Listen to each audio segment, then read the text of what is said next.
වරෙන් අඩියක් ගහන්න. එහෙම මිනිස්සුන්ට අතිශය සමීප කොටසක් ඉන්න ඕනේ.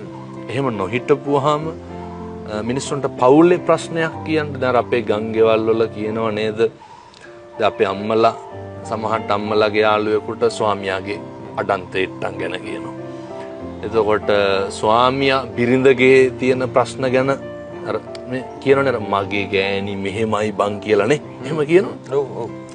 එතකොට එහෙම කියන්න කොටසක් ඒ වගේ ඉන්නවා. අන්න ඒ විදිහේ මට හිටිය දැන් මේ තාක් වෙනකම් ඔය මගේ Facebook page එක කරන්නේ යාළුවෙක්. YouTube channel එක කරන්නේ යාළුවෙක්. මේ ජීවිතේ මේ තාක් දුරට ඉස්සුනා නම් ඉස්සුනේ කවුරු හින්දාද? ලොකු හාමුදුරුවෝයි දායකයෝයි යාළුවෝ. එතකොට අර මගේ රියදුරු මහත්තයා යාළුවෙක්. රියදුරෙක් නෙමෙයි. යාළුවෙක්. ඒ කියන්නේ අර ජීවිතේ බොහෝ දේවල් මම නිසා කැප කරපු යාළුවෝ ඉන්නවා. ඒ යාළුවන්ට අනේක වාරයක් පින් සිද්ධ වෙන්න ඕන. අදට ඒ නිසා මේක අපි මේ එළියටත් කියලා දාමු මෙහෙම. හැම කෙනෙකුටම ඉන්න ඕන හොඳ යාළුවෙක්. ඒ මොකටද කියනවනම් දැන් කට්ටිය බලයි කොහොමද ඔහොම යාළුවෝ හොයාගන්නේ. දැන් මේක කියනකොට ඕන කෙනෙකුට හිතෙයි හාමුදුරුවනේ අපිටත් යාළුවෝ හිටියා. හැබැයි උම්ම තමයි අපිට අර වචනෙන් කියන්නේ. එහෙම නේ. මං හිතන්නේ එහෙම තමයි. ඔව්. එහෙම කරලා ගියේ. එහෙම කරලා ගියේ. හැබැයි එහෙම කරන එක කාගේ වැඩක්ද? යාළුවගේ වැඩක්. ඒක යාළුවාගේ වැඩක්. නේද බුදුහාමුදුරුවෝ කියනවා නේද අර අයහලත් ඇති අර වේලුද්ධාර රාජ සූත්‍රේ. බුදුහාමුදුරුවෝ වඩිනවනේ ඒ බමුණන්ගේ ගමට.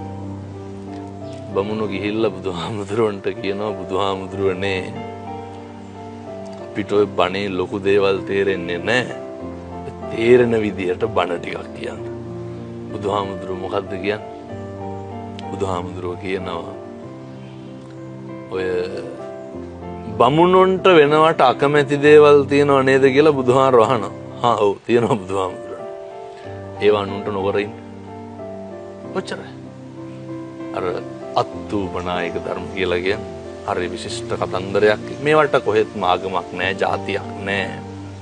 උන්වහන්සේ කියනවා මේ ඔය කට්ටියට වෙනවට අකමැති දේවල් අනුන්ට කරන්න එපා.